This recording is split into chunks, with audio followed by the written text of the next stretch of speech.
He's a super tech. Gets his jobs done before 4. He's a super tech. Never calls tech support. He's a super tech. Gets his jobs done before 4.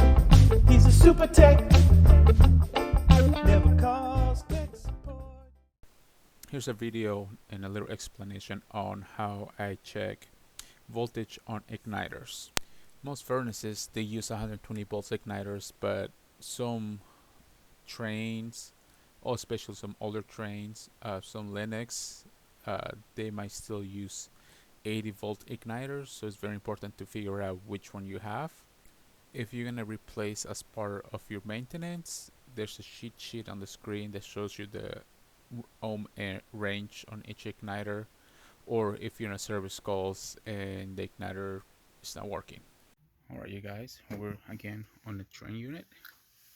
So this to teach you guys how to figure out which igniter do you have. So this trains is either in 120 volts or an 80 volt igniter. If you put the wrong type of igniter, then eventually it's gonna fail pretty fast.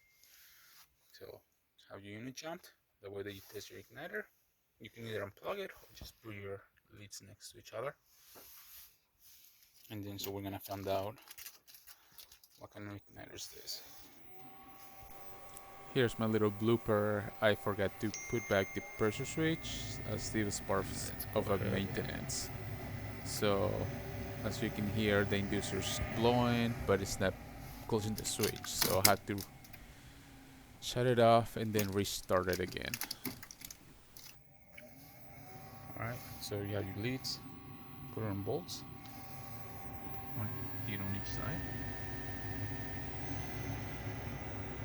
Inducer's running.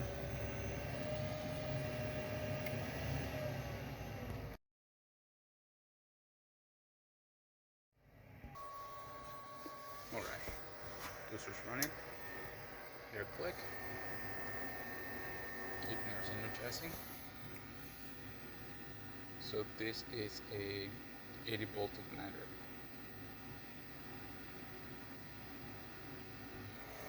Just want to mention that an 80 volt igniter will actually draw anywhere between 100 and 80 to 100 volts. So as you can see in my meter, it was fluctuating a little bit. That's normal, especially in older ones. Because of the fluctuation, those boards with the 80 volt ignition, that's why they fell a little bit more than the 120 volts. You don't get that fluctuation with the 120 volt ignition boards. Finally, if you put a 120 volt igniter on an 80 volt control board, that igniter will not get hot enough to ignite the flame, and vice versa. If you put an 80 volt igniter on a 120 volt control board, it will ignite the flame, but you only get few uses out of it until it actually burns out, and then you have a possible risk of burning down the board itself. So if that happens, you might have to replace it, put a new board. So make sure you use the proper igniter.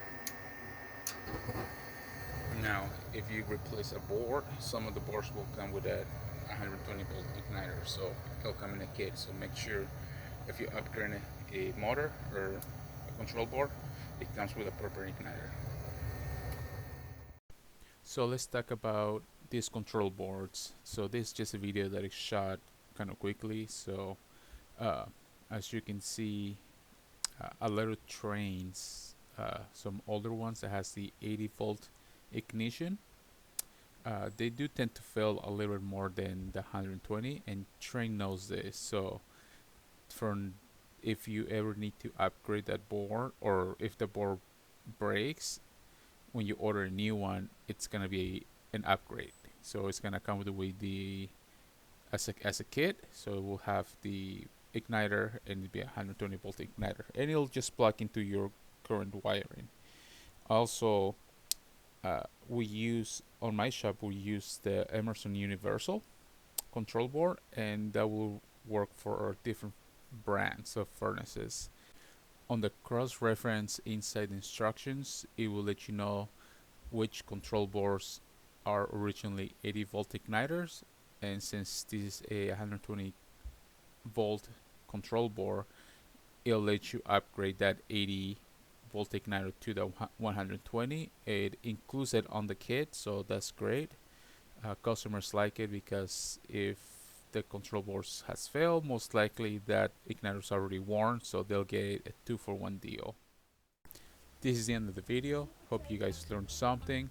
Always make sure to double check your connections. So you guys stay safe, and we'll see you next time. He's a super tech. Gets his jobs done before fraud. He's a super tech.